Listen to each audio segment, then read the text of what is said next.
రెండు విషయాలండి ఇక్కడ. మొట్టమొదటిది తప్పు జరగడం ఒకటి, చాతగానితనం ఒకటి. రెండింటికి వ్యత్యాసం. తప్పులు జరుగుతాయి. తప్పులు జరగంది ఏ అడ్మినిస్ట్రేషన్ కానీ ఏ ప్రభుత్వం కానీ ఉండదు. ప్రతి ప్రభుత్వంలో తప్పులు జరుగుతాయి. పని చేసేవాడే తప్పులు చేస్తాడు.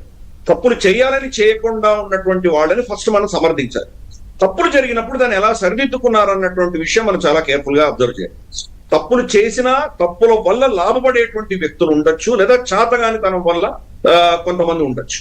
అటువంటి వారిని మనం రిజైన్ చేయమనడంలో మనకు హక్కు ఉన్నది, అడిగి తీరాలి.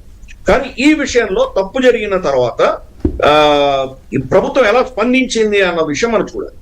ఆఖరికి యంత్రాంగం, పోలీస్ యంత్రాంగం కావచ్చు, అడ్మినిస్ట్రేషన్ కావచ్చు, గతంలో ఈ నీట్ ఎగ్జామ్ కి సంబంధించినటువంటి వ్యవస్థనన్ని పక్కన పెట్టి సైన్యాన్ని, ఎయిర్ ఫోర్స్ ని బరిలో దించి చాలా సురక్షితంగా వాళ్ళ పేపర్లు తీసుకొచ్చారు అంటే కనుక పారదర్శకంగా జూలై 21 మనకు జూన్ 21 జరిగినటువంటి నీట్ రీ ఎగ్జామ్ ఏదైతే ఉందో పారదర్శకంగా జరిగింది, అద్భుతంగా జరిగింది.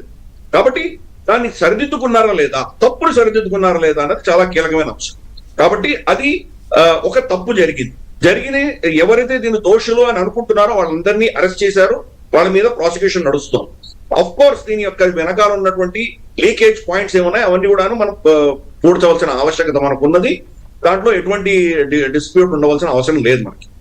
రెండవ అంశం మనం చూస్తే కనుక ఈ చావులు గురించి మనం మాట్లాడుతున్నాము. అన్ని పొలిటికల్ పార్టీస్ కూడా దీంట్లో ఇన్వాల్వ్ అయి ఉన్నారు, అందరికి కూడా ఎక్స్పోజ్ అయి ఉన్నారు. ఏ పార్టీ కూడా దీన్ని మినహాయించేటువంటి పరిస్థితి లేదు. మనకు ఈ చర్చ అన్నది ధర్మేంద్ర ప్రధాన్ రిజైన్ చేయాలా లేదా నీట్ ఎగ్జామ్ లో ఇంతకంటే పారదర్శకంగా చేయాలా లేదా అన్నది చర్చ. ప్రమోద్ జోషి ఎన్టీఏ చీఫ్ ఉన్నాడు కదా, ఆయన చేయాలా అనేది. అది కూడా కాదు. నిజంగా ఇది మన కంకరెంట్ లిస్ట్ లో ఉంటే గనక కేంద్ర ప్రభుత్వం ఏమి చేయకూడదని ఎందుకు అనుకుంటున్నాం మనం? రాష్ట్ర ప్రభుత్వాలే చేయాలి, వాళ్ళ హక్కులను హరిస్తోంది అని ఎందుకు అనుకుంటున్నాం మనము? మన రాష్ట్రాల్లో ఎన్సెట్ లేవా?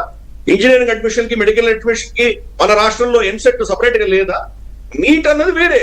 కాబట్టి దేశవ్యాప్తంగా కేంద్ర ప్రభుత్వం అధికారంలో వాళ్ళు ఏం చేసిన దాన్ని రాష్ట్ర ప్రభుత్వాల హక్కులను హరించడం కింద మనం పరిగణించడం తప్పది.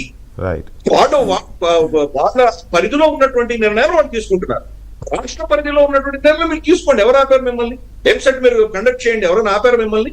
మీరు లోకల్ ఇంజనీరింగ్ కాలేజెస్ కి, లోకల్ మెడికల్ కాలేజెస్ కి ఎలా అడ్మిషన్ చేయాలో మీరు చేసుకోండి. ఎవరు ఆపట్లేదు కదా. అఖిల భారత ఎన్టీఏకి మొత్తం ఎన్టీఏ పరిధిలోకి వచ్చినాక ఎంసెట్ క్రియేట్ చేయడం వల్ల ఉపయోగం లేదు. కోటా సిస్టమ్ తయారైతేనే ఎంసెట్ కు కోటా వస్తుంది. నేను చెప్పిన తర్వాత మీరు మాట్లాడండి. మీరు మాట్లాడడం నేను ఎప్పుడు ఎవరు మాట్లాడినప్పుడు కాబట్టి మాట్లాడండి ఇవ్వండి. నేను మాట్లాడిన తర్వాత మీరు ఏమైనా దాన్ని స్పందించవచ్చు. కాబట్టి ఏ ప్రభుత్వం పరిధిలో వాళ్ళు చేయదలుచుకుంటే చేస్తారు. ఇది బీజేపీ కాంగ్రెస్ గా అని సంబంధం లేకుండా కేంద్ర ప్రభుత్వం గతంలో కాంగ్రెస్ ప్రభుత్వంలో కూడా ఈ నీట్ వ్యవస్థ ఉండింది, ఇటువంటి వ్యవస్థ ఉండింది. మనకి ఒక కామన్ ఎగ్జామ్ అన్నది పెట్టుకోవడం. అడగండి కదా, అట్టిగా చెప్పుకుంటూ తర్వాత చెప్పండి అన్నారు. ముందే చెప్పారు కదా హుందాగా, నేను చెప్పిన దాని మీద మీకు అభ్యంతరాలు ఉంటే తర్వాత చెప్పండి అన్నారు. చెప్తారు. సరే వినండి. ఫస్ట్ టైం మాట్లాడుతున్న నీట్ మీద అప్రిషియేట్ చేయాలి మనం, లేకపోతే చట్టాలు పాలన తప్పు. మహేష్ అట్లా అరగెన్సీ ఉండకూడదు. నేనేమంటా, అరే ఆయన చెప్పనివ్వండి సార్, మీరు నోట్ చేసుకోండి. కావాలంటే మీకు పొడిగిస్తా. ప్లీజ్ గిరిధర్ గారు, ఐఎమ్ సారీ, ప్లీజ్ చెప్పండి. కరెక్ట్. కాబట్టి ఇది పార్టీలకు అతీతంగా, ఇది మన కాన్స్టిట్యూషన్ చట్టంలో, మన రాజ్యాంగంలో ఉన్నది. కాబట్టి కేంద్ర ప్రభుత్వము, రాష్ట్ర ప్రభుత్వాలు ఇద్దరు వాళ్ళ అధీనంలో ఉన్నటువంటి నిర్ణయాలు వాడు తీసుకోవచ్చు. అది చట్టబద్ధమే.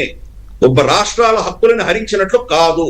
ఇది కాంగ్రెస్ చేసింది, గతంలో బీజేపీ చేసింది. కాబట్టి పార్టీలకు అతీతంగా మనం చూడాలి. ఇది రెండవ అంశము. పిల్లలకు జరుగుతున్నటువంటి అన్యాయం ఇక్కడ జరగట్లేదు.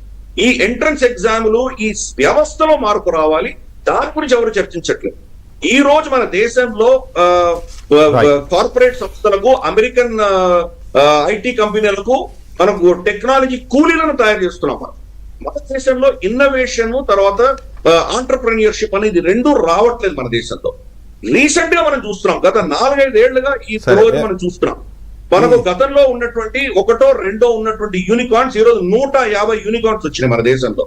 మొట్టమొదటిసారిగా మన దేశంలో ప్రైవేట్ సంస్థ స్కై రూట్ రాకెట్ ఫైర్ చేయగలిగారు. మనం క్రమేపీ మార్పులు వస్తున్నాయి, దాని మీద ఫోకస్ పెట్టాలి. Right, 0.4% మాత్రమే మనం బడ్జెట్ ని R&Dకి మనం ఖర్చు పెడుతున్నాం. చైనా 2.5% ఖర్చు పెడుతోంది. మనకు అది కావాలి ఈ దేశంలో. మన నిజమే. ఇప్పుడు సార్ ఇది ప్రాబ్లం ఏంటంటే ఎప్పుడు వ్యవస్థల గురించి మాట్లాడుతున్నాం, ఎప్పుడు దాన్ని ఇంకా బాగు చేసుకోవాలి, ఇంకా అది చేయాలి, ఆ దేశం ఎలా చేస్తుంది, మనం ఇలా చేయాలని మనం మాట్లాడుకుంటూనే ఉంటాం. కానీ అది అలాగే ఉంటుంది, ఎక్కడ వేసిన గొంగలు అన్నట్టే ఉంటుంది. ఒక చిన్న బ్రేక్ తీస్తారా? బ్రేక్. మనం చైనాతో కంపీట్ చేస్తున్నాం, అమెరికాతో కంపీట్ చేస్తున్నాం, యూరోప్ తో కంపీట్ చేస్తున్నాం. కాబట్టి మనకు అటువంటి స్కిల్ సెట్స్ మనం ఫోకస్ చేయాలి. కానీ ప్రాబ్లం అదే, చైనాతో సబ్జెక్ట్స్ ని మన శిక్షణ పద్ధతిని అక్కడ మార్పు రావాలి.